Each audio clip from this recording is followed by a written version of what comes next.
पंचावतारा, दुसरे नमन चारी वस्तू, तिसरे नमना चौदनानियाचे 28 भक्ताचे प्रणिपात. नको कृष्णराया जन्मनी मरण, मनोनी शरण आलो तुम्हा.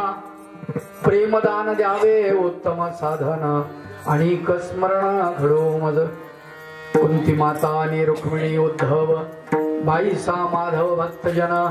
प्रेमदान द्यावे उत्तम साधना, आणि स्मरण घडो मज. मना मने तैसा संग द्यावा आता, बहु जन्म घेता सिनलोगा. प्रेमदान द्यावे उत्तम साधना, आणि स्मरण घडो मज. गोपाला गोपाला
राया जन्मनी मरण, मनोनी शरण आलो तुम्हा. प्रेमदान द्यावे उत्तम साधन, आणि स्मरण घडो मज. अखंड हरिनाम सप्ताह. श्रीमद रामायण कथा आणि ज्ञानेश्वरी पारायण, त्याचप्रमाणे हनुमंतरायाचं मंदिर याचं कळशारोहण, खंडोबाचं मंदिर याचं कळशारोहण, असा विविध प्रकारे असणारा हा कार्यक्रम. आणि या कार्यक्रमाच्या निमित्ताने या ठिकाणी होत असलेला हा सप्ताह, सप्त्याचा आजचा तसा शेवटचाच दिवस. कारण उद्या सांगता समारोप, उद्या काला, उद्या काला झाला आपापल्या घरी चाला. उद्या काला आपापल्या घरी चाला, नाही का? म्हणजे उद्या काही नाही आहे, आणि उद्या काही मागायचं नसतंय.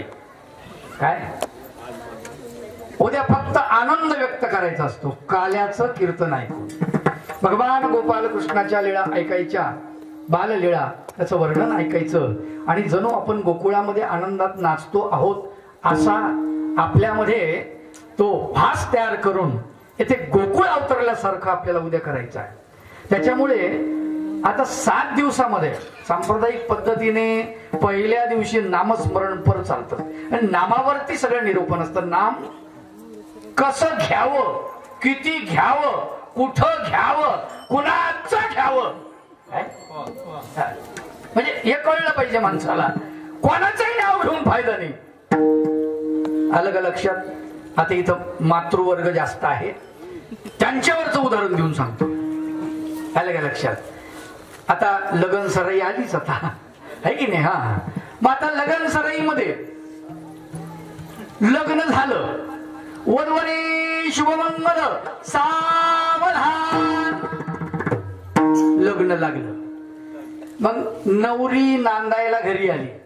काय आल्यानंतर दरवाजामध्ये तिला अडवलं जातं आणि तिची नवरदेवाची जी बहीण असते ती म्हणती, हा ननन, ती म्हणते नाव घ्या. काय म्हणते? नाव घ्या.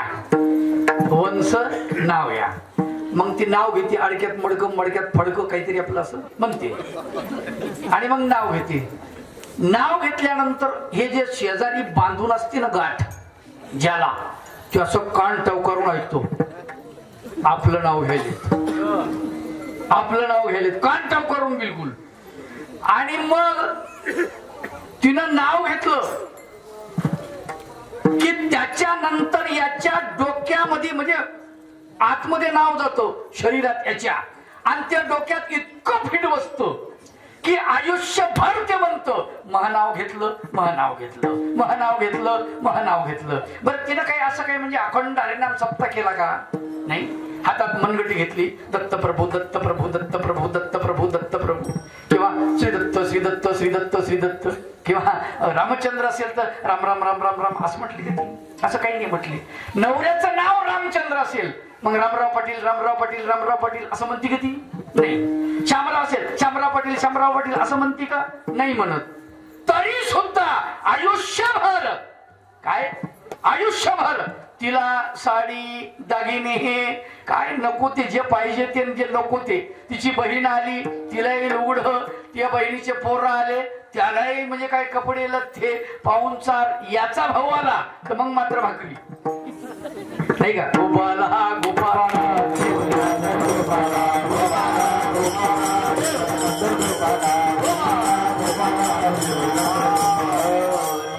एकदाच नाव घेतलं त्यांनी. लक्षात ठेवा कशासाठी सांगितलं मी हे. एकदाच नाव घेतलं, आयुष्यभर तिच्या भरण पोषणाचा जबाबदारी या माणसाने घेतलेली. आयुष्यभर. लक्षात ठेवा मरेपर्यंत, हा मरेपर्यंत किंवा ती मरेपर्यंत सगळी जबाबदारी तिच्या तेरव्यापर्यंत. आलं का लक्षात? सगळंच करतं ते. कशामुळं? नाव घेतलं. विचार करा, एकदा पतीचं नाव घेतलं तर पती आयुष्यभर तुमचं भरण पोषण करतो. मग जर एकदा भगवंताचं नामचिंतन केलं तर काय होईल?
स्वीकारतो. लक्षात ठेवा एकदा त्याचं नाव घेतलं तर म्हणजे नामस्मरण आपण करतो त्याच्यामुळे आपला किती फायदा होणार हे लक्षात आलं. आणि पहिल्या दिवशी नामस्मरण असतंय, त्याच्यानंतर मधामध्ये मग निरूपण संतपर निरूपणपर आणि शेवटी आज मागणीपर मागायचंय. म्हणजे 7 दिवसामध्ये आपल्याला आता अक्कल आली काय मागायचंय. काय लक्षात आलं का तुमच्या? आपल्याला कळलं काय मागायचंय. प्रपंचाचं काही मागायचं नाही. काय प्रपंचाचं काही मागायचं नाही. मागायचं परमार्थाचं मागायचं. कारण 7 दिवस परमार्थ झालाय म्हणजे कळलं आता मागायचं समजलंय, नाही का? संतांनी शिकवलंय. दररोज कीर्तन प्रवचन रामायण सगळं चालू चालू आहे आणि मग याच्यामध्ये एवढा भरीमार चालू आहे, तुमच्या मेंदूवरती आक्रमण चालू आहे, तुमचे सगळे मेंदू ताब्यात घेतले, कीर्तनकार, प्रवचनकार, भागवतकार, रामायणकार सगळ्यांनी लक्षात ठेवा, आणि तुमचा मेंदू फ्रेश करून टाकलेला आहे. आता तुम्हाला काय मागायचंय ते कळतंय, आलं का लक्षात? म्हणून आजचा मागण्याचा दिवस आहे आणि म्हणून मागणी पराभंग घेतलेला आहे. 4 चरणाचा असलेला हा अभंग, या अभंगाच्या माध्यमातून संत मनानंद, महानुभाव पंथातील संत मनानंद यांचा अभंग 4 चरणाचा अभंग आहे. या 4 चरणाच्या अभंगात ते मागणी करतात भगवान गोपाल कृष्णाला. काय म्हणतात? नको कृष्ण राया जन्मनी मरण, मनोनी शरण आलो तुम्हा. हे भगवंता, मला जन्मही नको, मरणही नको. जन्मही नाकारला आणि मरणही नाकारलं, आलं का लक्षात? आम्ही मरण नाकारतो पण जन्म नाकारत नाही, लक्षात घ्या. पण संत मरणही नाकारतात आणि जन्मही नाकारत. नको कृष्ण राया जन्मनी मरण, मनोनी शरण आलो तुम्हा. मला काही नकोय, मग द्यावं वाटलं, तुम्हाला द्यायचीच इच्छा असेल, तुम्हाला जर देण्याचा उचंबळा आला असेल, तुम्हाला देण्याची जर समजा इच्छा झाली असेल, तर तुम्ही काय द्या? प्रेमदान द्यावे उत्तम साधन. उत्तम साधन जे आहे प्रेमदान, ते मला द्या. त्याचं कनिष्ठ साधन जे आहे ज्ञानदान, ते मला नकोय. उत्तम साधन जे प्रेमदान ते द्या, आलं का लक्षात? प्रेमदान द्यावे उत्तम साधन आणि स्मरण घडो मज. तुमचं स्मरण मला घडलं पाहिजे, म्हणजे तुमचं चिंतन माझ्या अंतकरणामध्ये सतत राहिलं पाहिजे. हेच माझं मागणं आहे, दुसरं मला काही नको. बरं, आणि लोकांनी काय काय मागितलं त्याचे उदाहरण देतात. कुंती माता आणि रुक्मिणी, उद्धव, बाईसा, माधव भक्तजन. कुंती मातेनं भगवंताला दुःख मागितलं, प्रभू दुःख दे. कशासाठी? दुःखामध्ये तुझी आठवण होईल म्हणून दुःखच दे. कुंती माता दुःख मागते भगवंताला, लक्षात ठेवा. आणि म्हणून पांडवाच्या पदरी, पांडवाच्या नशिबी दुःखच दुःख आहे, लक्षात घ्या. त्याचं कारण ते आहे, कारण कुंती मातेनं मागितलंय का दुःखात परमेश्वराची आठवण येते, म्हणून ती दुःख मागते, कुंती माता मागते. त्याच्यानंतर रुक्मिणी काय मागितलं? भगवंताचा सहवास मागितलं. काहीच नको म्हणले, तुमचा सहवास पाहिजे, तुमच्याशिवाय माझं प्राण पाखरू उडून जाईल, तुम्ही सोबत पाहिजेत. जितके दिवस मी जिवंत आहे तितके दिवस तुम्ही सोबत पाहिजेत, लक्षात ठेवा. हे तिचं मागणं आहे, बाकी मला काही नको म्हणते. उद्धव देव, कुंती माता आणि रुक्मिणी, उद्धव काय म्हणतात? हे भगवंता, मी मरेपर्यंत तुमचा दास राहीन, मी मरेपर्यंत तुमचा सेवक राहीन. मधात मला तुम्ही काहीही देऊ नका त्याच्या बदल्यामध्ये, आलं का लक्षात? सॅलरी ज्याला म्हणतो आपण, किंवा भत्ता वगैरे नाही, ते काहीच नको म्हणले. तुमची सेवा करीन, मनोभावे सेवा करीन, एवढंच मला द्या, बाकी काहीही नको. प्रेमदान द्यावे उत्तम साधन आणि स्मरण घडो मज. आणि अभंगाच्या शेवटच्या चरणात संत मनानंद सांगतात की हे भगवंता, मना म्हणे तैसे, त्यासारखे, कुणासारखे? ज्या कुंती मातेसारखे, रुक्मिणीसारखे, उद्धवासारखे मना म्हणे तैसा संग द्यावा आता. हे भगवंता, त्यांना जसा संग दिला तसा मला संग दे या मनुष्य जन्मामध्ये, दुसरं मला काही नको. मला म्हणे तैसा संग द्यावा आता, बहु जन्म घेता सिनलोगा. प्रेमदान द्यावे उत्तम साधन आणि स्मरण घडो मज. हा झाला अभंगाचा भावार्थ. गोपाला गोपाला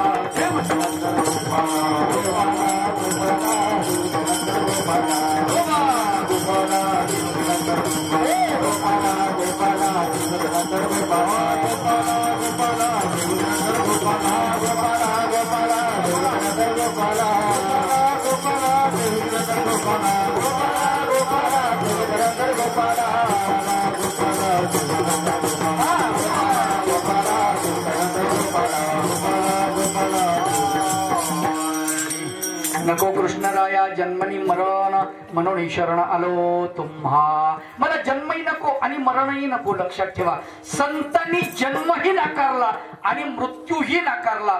आपण मृत्यू नाकारत नाही, मरण आपल्याला जन्म नाकारत नाही, मृत्यू नाकारतो. आपल्याला मरण नको आहे. कोणाला वाटतं मरावं म्हणून हात वर करा बरं. एक तरी कोणाचीच इच्छा नाही. कमाल आहे की नाही? कोणाचीच आहे का? हा, वा वा, क्या बात आहे. भगवंताचं नामचिंतन करत मरण आलं पाहिजे अशी इच्छा आहे त्यांची, लक्षात घ्या. म्हणजे आमची इच्छा नाही, मरण आम्हाला पाहिजे नाही, पण तरी येतो. काय तरी येतो. मरण आम्हाला पाहिजे का? नाही. तरी येतं. म्हातारपण आम्हाला पाहिजे का? कोणाला पाहिजे? हातवर करा. म्हातारपण. अरे म्हातारी माणसं तर करा. म्हातार माणसंही करत नाही. म्हातारपण आम्हाला पाहिजे का? नाही. तरी येतं. आलं का लक्षात? तरी येतं. बिमारी आम्हाला पाहिजे का? नाही. तरी येते. लक्षात ठेवा. मृत्यू येतो. मग ज्या गोष्टी अजिबात आपण टाळू शकत नाही त्याच्याबद्दल घाबरायचं काय कारण आहे? नाही. संत म्हणतात मरण माझे मरुणी गेले.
मरून गेले मजला गेले अमर संत सांगतात. मग त्यांना भीती नाही, आपल्याला भीती आहे.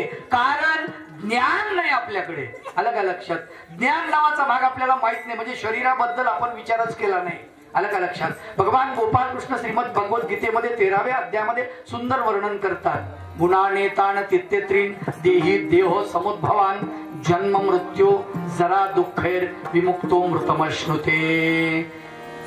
3 गुणातून उद्भवणारी जी गोष्ट आहे त्याचं वर्णन केलं भगवंतानी. अर्जुनाला समजून सांगतात गुणाने ताण तित्यत्रीन.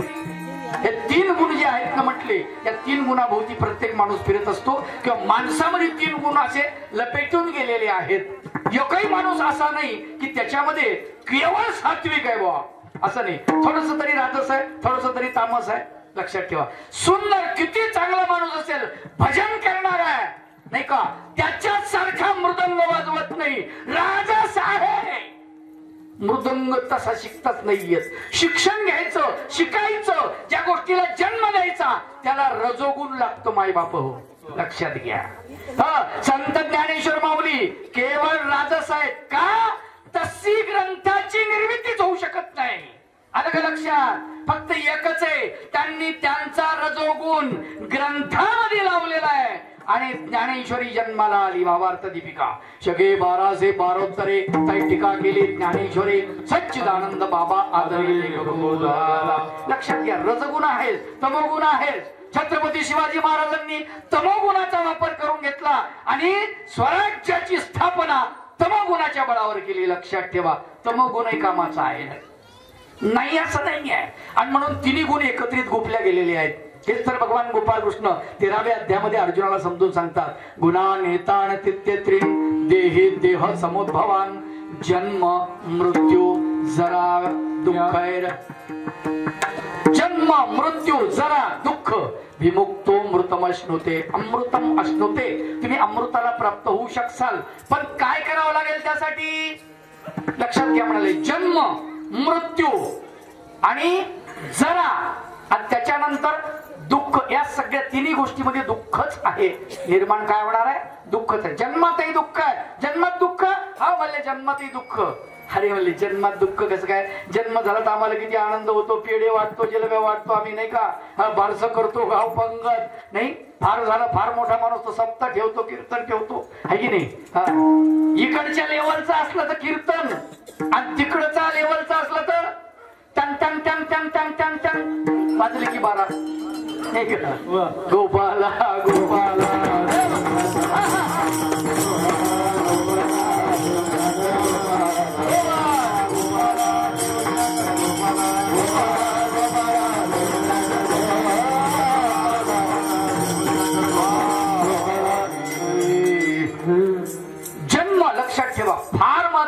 गोष्ट आहे. जन्मात दुःख आहे, कोण सांगतं? सगळेच सांगतात. संत रामदास स्वामींनी फार सुंदर वर्णन केलं. ते म्हणतात जन्म दुःखाचे आगर. जन्म हे दुःखाचे आगर आहे म्हटले. तिथं दुःखच दुःख आहे. जन्म वयाचा डोंगर, वयाचा डोंगर आहे जन्म. जन्म कुविद्येचे फळ, जन्म कुविद्येचे फळ आहे. लक्षात घ्या. हे शरीराकडे बघितल्यानंतर वरी वरी दिसे वैभवाचे, अंतरी पोतडे नरकाचे, जैसे झाकण चर्मकुंडाचे उघडताची नाही. लक्षात घ्या. फार सुंदर वर्णन केलं रामदास स्वामींनी. म्हणजे देह कसा आहे. एकीकडे रामदास स्वामी म्हणतात की हा देह असा आहे, नाही का. एकीकडे संतांनी, वारकरी संप्रदाय संतांनी फार सुंदर सांगितलं, हा देह नाशिवंत